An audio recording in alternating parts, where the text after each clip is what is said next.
kids and a wife. I'll probably be here for the rest of my life. I'm living on the island. When summer comes and winter falls, the island ladies go to shopping malls. Take daddy's credit card and charge it all. They're living on an island. Oh, we're living on Long Island. Oh, you know it's so much fun. I'm living on the island. I'm just basking in the sun. Hey, Anthony, give me a vodka. Is that your Camaro? It's gorgeous. You know, I went to high school with Billy Joel. Wow. I go to Hamptons on Friday night. I party hard till sunshine bright. Then I'm sitting in traffic on Sunday night. I'm living on an island. Yeah, living on Long Island. Ah, you know it's so much fun. I'm living on the island. I'm not hurting anyone. Ah, let's live.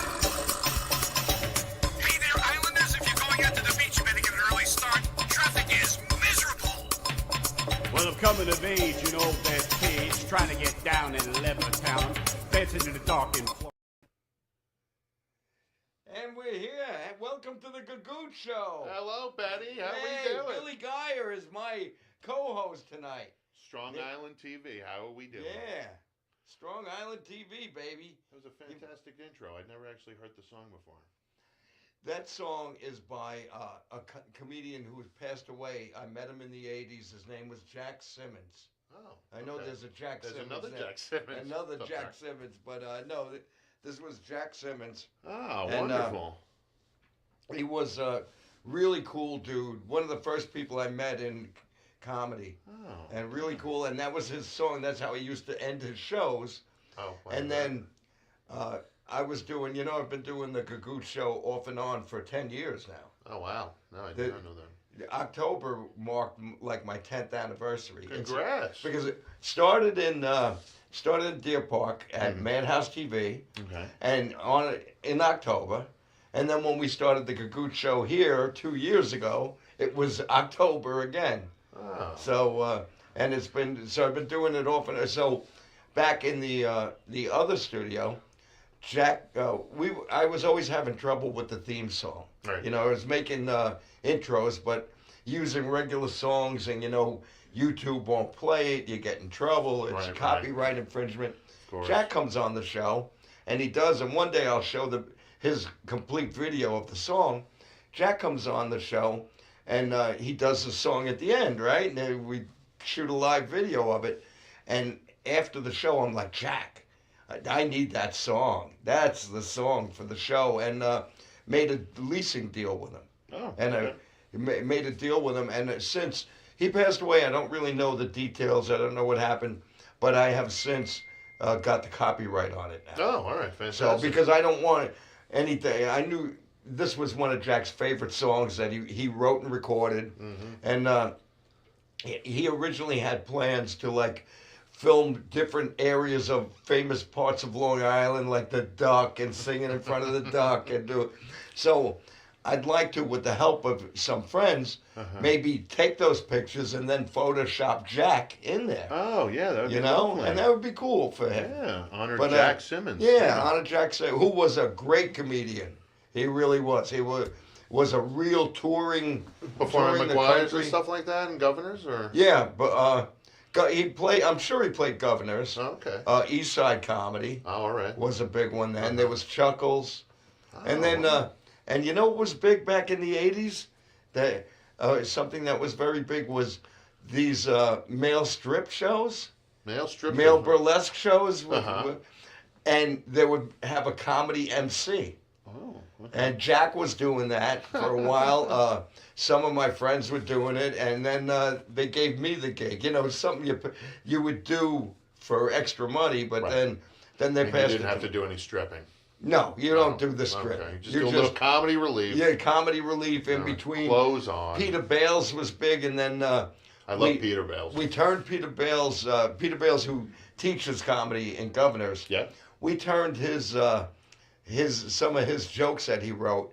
A friend of mine, a comedian, said, "All right, your first gig, use these. These are Peter Bales jokes. You're not stealing. We're all stealing them. So we're all." And the one I remember the most was, "Now I understand what my mom meant by don't put money in your mouth. You don't know where it's been." And that was one of Peter's. And so Bales had, we're all, so that was a big thing back then in the 80s. There was a couple of, male burlesque companies that they would do strip shows in different bars and restaurants. Yeah, it was a big deal in the 80s. Pretty wild. I forgot all about it. For some reason, I remembered. And yeah, we all would do these shows, but we would be the comedy relief. We'd open the show, then we would bring up the dancers, and sometimes we'd bring up like 2 or 3 dancers and do jokes in between. Oh, all right. Yeah, not like how now comedy shows used to be, and some of them are if you have like only 3 comics. The MC or the host, he does material in between the comedians each comedian, and stuff, in between the acts. You don't see that too much anymore because they're bringing up 15, 20 people. Oh, of course, yeah. There's no time to do time in between when there's 20 comics on the show. So, you were talking about 3 dancers. So you would, and sometimes 3 dancers, and then they would do a thing together at the end. Yeah. And then then you're done. But you would That's do what material. some of these shows on Long Island are missing. Dancers in between. Gotta talk to John Butera or somebody like that. Yeah, but they're not big anymore, No. right? Wet T-shirt contests were big too. And Wet T-shirt contest, yeah, of course. they were big, and they would have a comedy MC sometimes. I won a few myself, actually. I bet you did.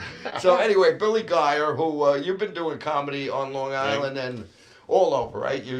Yeah, I go, sometimes I get to Pennsylvania, that foreign place, Pennsylvania. What's the farthest I've gone?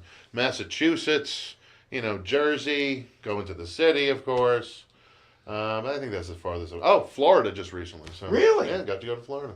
Oh, cool. A weed How was that? dispensary in Florida. Anchored cannabis. Now, Florida, it's not really, It's not really decriminalized? legal, and what I found out was that the place, how they're able to sell it is they grow the weed to a certain potency, and then they pull it and sell it. So it's not that strong of weed. Okay. But they're still able to sell it legally because the potency is so low. So that's the place we did recently. All right. And I was in Florida in September. I went to Yeah. visit some family. Then I went to visit an old friend of mine. She's a retired nurse. Oh, okay. And she gets the medical marijuana. Ooh, and she gets a discount. Uh-huh. So I got to, because you know me, I need medical marijuana. I need, if a cop pulled me over and I'm like, officer, I need it for medical purposes. Let me look for my card, even though I don't have a card. But let me look. The officer would probably say, "It's okay, Mr. Rizzuti. I believe you." Right. You know? Did you never got a card or anything like No, that? no, I never did. Me neither. No, I'm thinking of it though, because maybe I could get a senior citizen even- discount. Oh, okay. Do you need a medical card now? No, now there's No, you just go to the dispensary there's right 2 now. dispensaries. Yeah. One called Strain Stars, Mm-hmm. and the other one that I go to is Happy Days. That's in Farmingdale? And I think